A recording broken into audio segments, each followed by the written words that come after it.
Now the primary next question comes, why can't it choose a path of this kind? Or why can't it choose a path of like this? Why the light will prefer to move along the path AB? I think this was the basic, the rectilinear propagation of light.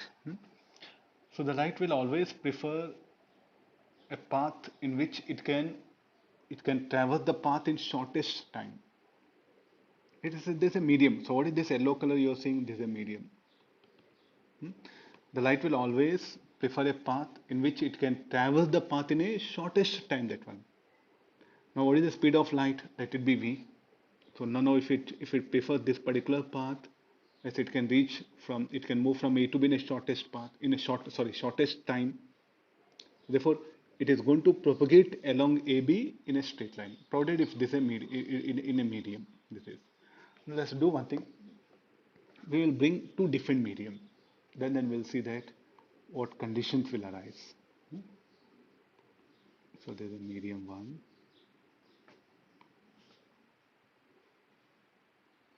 There's a medium two.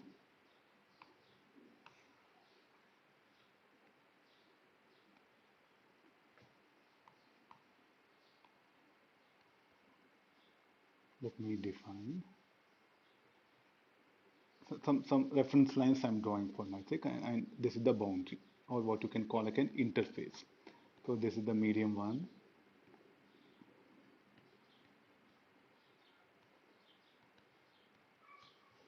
and this is medium two. So let me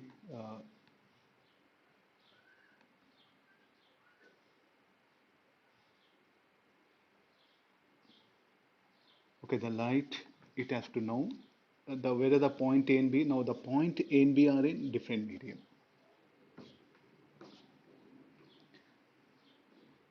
Previously, the points A and B are in same medium. So to traverse this path, it has to choose a path. To move from A to B, it has to choose a path where it will have shortest time. So definitely it should be a straight line. Now what about here now? So here the speed of light in the first medium will be v1. So it will propagate with a speed, say v1, refractive index mu1. Here I write v1, mu1. Speed of light in second medium is v2. Refractive index is mu2. Let me choose, this is y-axis, this is x-axis.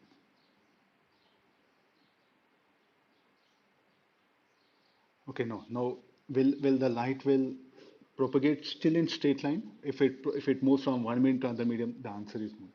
So the light will, as I said, it will always traverse a path in a shortest time. Means it will traverse the path in which the light will take shortest time. Means it will try to prefer a path. It will prefer a path in which it can traverse in a shortest time. Okay, let's assume that v1 is greater than v2, speed of light in.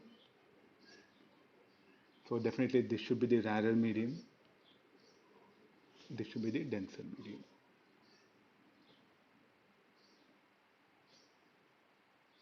Now, so as it is a rarer medium, so to reach point B, from A to reach point B, it has to travel more in rarer medium than B. Are you getting this one? So what is the basic idea? This is called like a Fermat's principle here. So what that Fermat principle says is like principle of least time. This one. So here I'll write down the Fermat's principle. I'll take it out this, or I'll put it to the corner.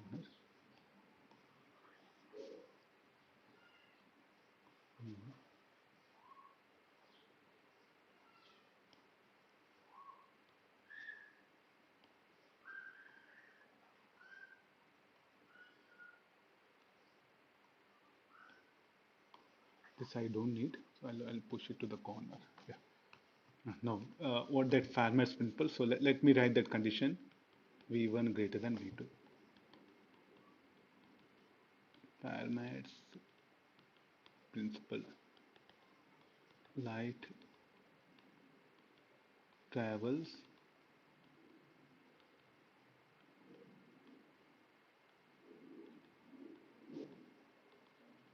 between 2 points. Light travels between 2 points in which it will traverse in a shortest time. Light travels between 2 points in which it can light travels along a path, we'll write it,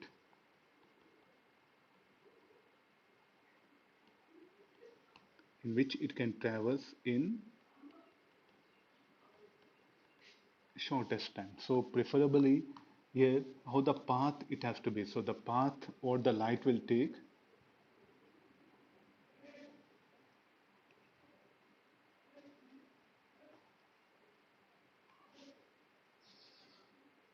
I will be very surprised sir, why you are making why not AB, why you are suddenly changing the position of this. So enough, we have enough mathematical reason. This is the normal what we can put it here. So let this be the theta 1, let this be theta 2. So there's the incident ray, this will call as refracted ray. So this height, let it be HB.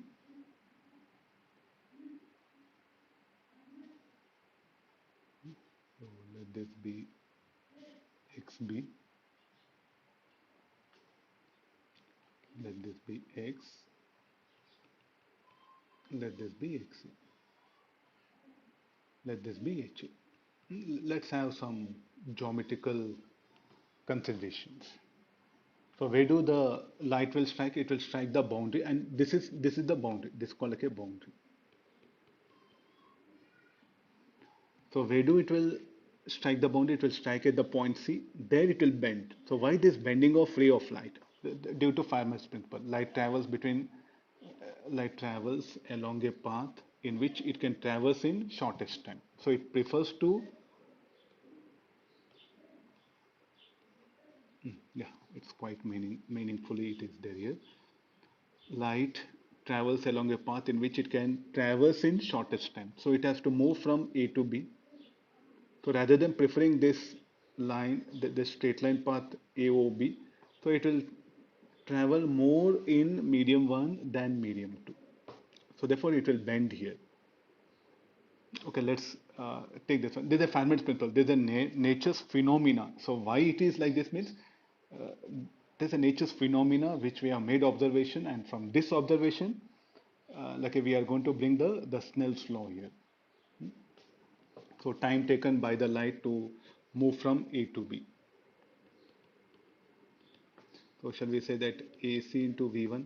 So it will cover a path length, how much AC in medium 1 with a speed V1. What is the speed of light in this medium V1? It will cover a path length of CB in medium 2. What is the speed of light in second medium? Let it be V2. CB by V2. What is AC further? AC can we write anything? We have here right angle triangle. Are you looking at this one?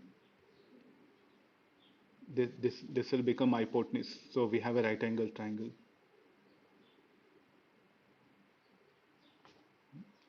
This is XA, no? From here. No. So from this right angle triangle, what we can write this hypotenuse as like XA plus X whole square root of XA plus whole square plus HA square by V1. So this should be, now what can be this CB is equal to, this will become hypotenuse for this triangle. So what is this length should be equal to XB minus XC, sorry, XB minus X whole square plus HB square by V2.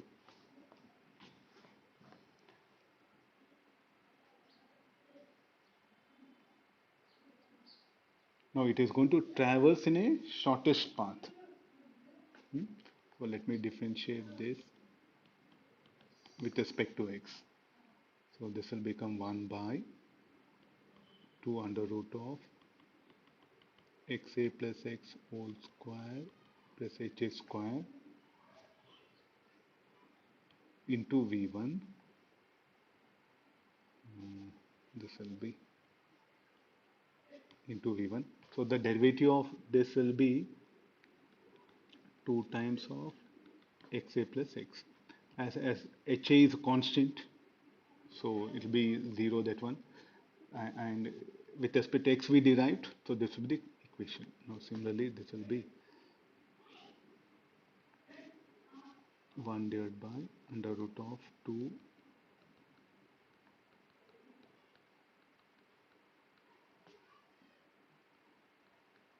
whole square. So then the derivative of this will become 2 times of b minus x.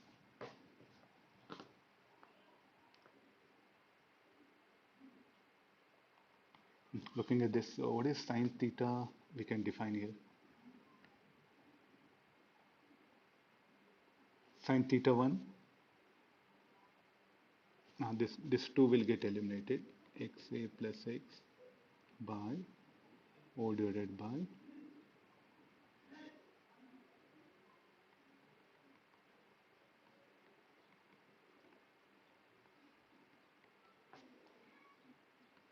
into v1. This will become negative of this derivative, minus of xb minus x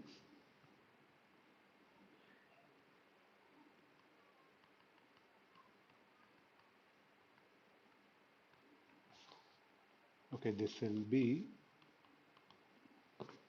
now we have to search for the shortest time, no? So it should be minimum.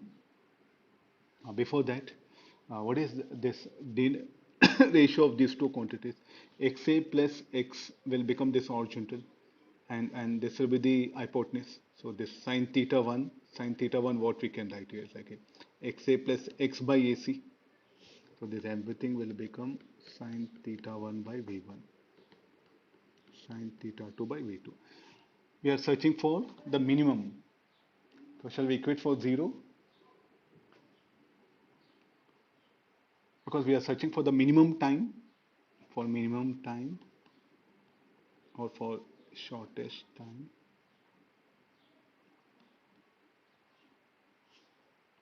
So it should be equal to 0. So finally we landed with the equation sine theta 1 by v1 equal to sine theta 2 by v2. Further, what is v1? v1 should be equal to c by mu1.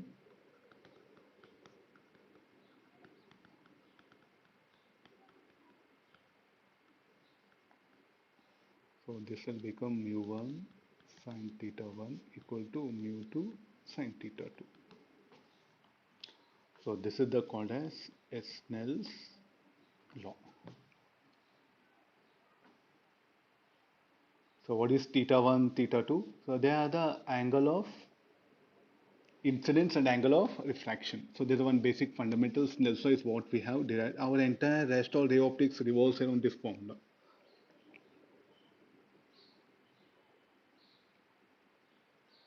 Why you are equating for 0? Because the light will always prefer a path in which it can traverse it with the shortest time.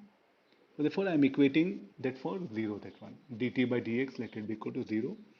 On simplifying this, v1 as c by mu1, v2 as c by mu2, I'll end up with the Snell's law, so which is equal to mu1 sin theta 1 equal to mu2 sin theta. So what are mu1, mu2 sin theta 2? Theta 1 will become angle of incidence. This will become normal. This is a boundary. This is the incident ray. Theta 1 will become angle of incidence. Theta 2 will become angle of refraction. And it obeys the principle of reversibility of light. It's not that if light moves from B to A also, the same condition. It's not that only when light propagates from A to B. Even the light propagates from B to A also, it will try to prefer the shortest, it will prefer a path where it can traverse in the shortest time. So it will prefer a path BCA. Let's